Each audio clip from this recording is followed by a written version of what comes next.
Welcome to LIBERHATED. I'm Cree, the Catalysta, igniting soul elevation and self-liberation through word alchemy. This podcast is for the rebellious, the cycle breakers, the healers, for my fellow neurodivergents and AuDHDers, for those who are becoming liberated and hated, who refuse to be tamed, who choose growth even when it costs them everything. True liberation isn't about acceptance. It's about freedom. Today's episode is for the neurospicy, the wired differently, the beautifully complex, for the ones who thought they were too much, too intense, too weird, only to discover you were never too anything. You were simply masked. And that mask, it's heavy. It silences joy. So, what is unmasking? And what is masking? For many neurodivergent people, especially those of us with AuDHD, which means both being autistic and ADHD, it's the lifelong practice of camouflaging our natural behaviors to fit into a neurotypical world. Neurotypical expectations. We learn early on that our quirks, stimmy joy, hyperfixations, interests, and social rhythms don't quite match the world around us. So we suppress it, edit, tuck ourselves away until we forget who we really are. And unmasking is when we're no longer suppressing it, we're no longer editing it, we're no longer tucking ourselves away, and we are remembering who we truly are. And for me, masking, that meant silencing something sacred. My special interest. Well, I have many special interests, but one of my biggest ones, it led me to masking that one. Since I was young, I've been enchanted by the strange, the sparkly, the surreal, carnivals and circuses, sideshows and spectacle. I was told that my Sicilian grandfather was a sword swallower and contortionist, and maybe that was the spark that planted this love for the performative arts deep in my bones. I used to be a theater kid. The bold colors, the otherworldly characters, the music that seemed to come from another realm, it lit something inside me. It was magic. It still is. Throughout middle school and high school, the church carnival in my town marked the end of the school year, signaling the start of summer. It was always a source of excitement and anticipation. The event followed a classic format: rides, beloved foods and refreshments, games and fireworks. Although it lacked theatrical performances, it still uplifted my spirits just enough. I often wished for something more extravagant, but I recognized that not everyone shared my vision or had the budget for grandiosity. I have vivid memories of the Barnum, Bailey, and Ringling Brothers shows I saw as a kid. The sheer thrill and wonder through my eyes, formative eyes.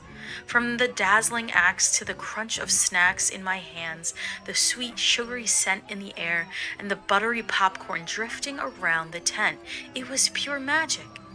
Everything about it felt comforting, electrifying, and alive, imprinting a sense of awe and possibility that has stayed with me ever since. Now, the best job I ever had was a seasonal sales position at a pop-up Halloween store in Philadelphia. Not Spirit Halloween, but Halloween Revolution.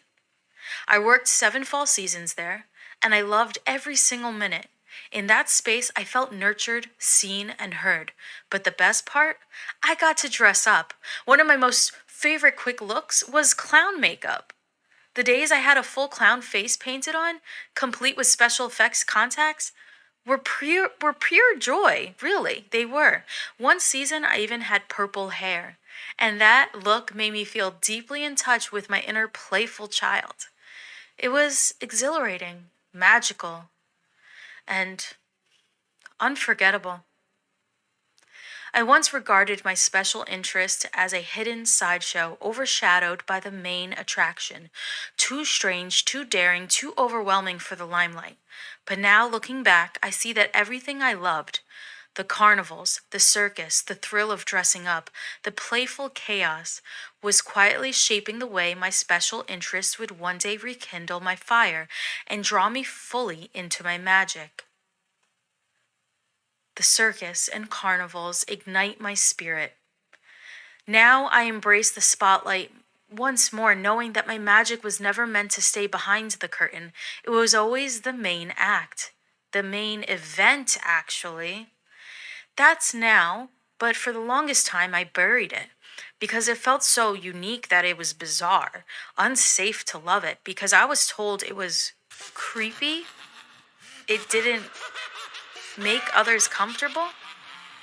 I didn't want to make others uncomfortable. I did not want to give them this to be laughed at behind my back. And I was laughed at behind my back. In college, during a thrifting phase, I started searching for carnival-themed pieces, trinkets, pennants, vintage photography, anything that sparked my inner magic. And I'll never forget the day that one of my roommates joked, "We better not come home to find clown shit everywhere." That one comment, it stung. It embarrassed me. And it's the exact moment I shut that part of myself down. I decided right then and there that my joy was not safe, that what I love would make me unlikable. After years of masking, it caused me to keep creating brands that would never satisfy me. I created branding that I thought would be palatable, professional, on niche, even spiritual when I was in my spiritual psychosis phase. And every time I'd lose interest. I'd ghost my own projects, trash the content, feel misaligned and frustrated. Why? Because I was creating from a version of me that wasn't real. It wasn't including me. Unmasking my AuDHD didn't just explain me to myself, it invited me home.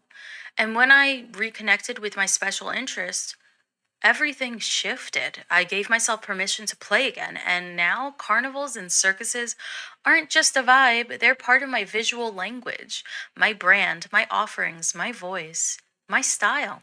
And guess what? Creating became fun. I could finally hyper-focus without burnout. My content felt alive, whimsical, purposeful. I started finishing things, sharing, selling, showing up, not as a fabricated version of professional, but as my whole, brilliant, spark-filled self. Special interests are sacred. They're not distractions or childish obsessions to be ignored. They're portals, they're medicine, they are threads that stitch us back to our joys, to our self-trust, to our life force. And if you're neurodivergent, especially if you've been conditioned to suppress your interests, hear me clearly, you are allowed to center them in your life, in your work, and in your art.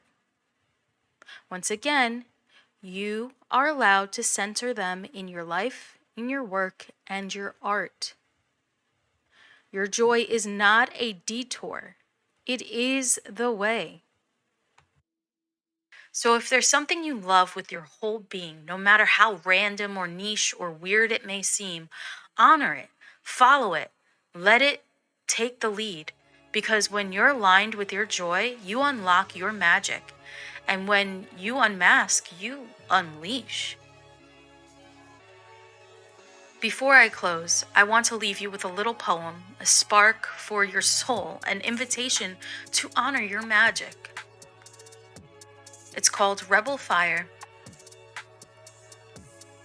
Step out, stand tall, let the world see your spark, your quirks, your wild decree. No masks, no rules, no boring disguise. Your fire's untamed. It never lies. Love what you love, chase what you crave. Be messy, be bold, be beautifully brave. Your magic's your own, your voice is your sword. A liberated life, not bought or ignored. Dare to shine where they said don't go. Make your chaos your own radiant show. The spotlight's yours, the stage is set. Your fire's rekindled, no room for regret. Your growth is your edge. I help you sharpen it, sustain it, and protect it. Follow LIBERHATED wherever you listen to podcasts. And if this episode cracks something open in you, share it. Send it to someone else who's waking up. Let them know that they're not alone. If you have enjoyed this episode, kindly leave a rating. It's greatly appreciated. You can find and follow me on Instagram and on TikTok at The Catalista. I hope to hear from you guys in my DMs and in the comments section of my posts. Until next time, keep rising, keep burning, keep becoming, keep growing.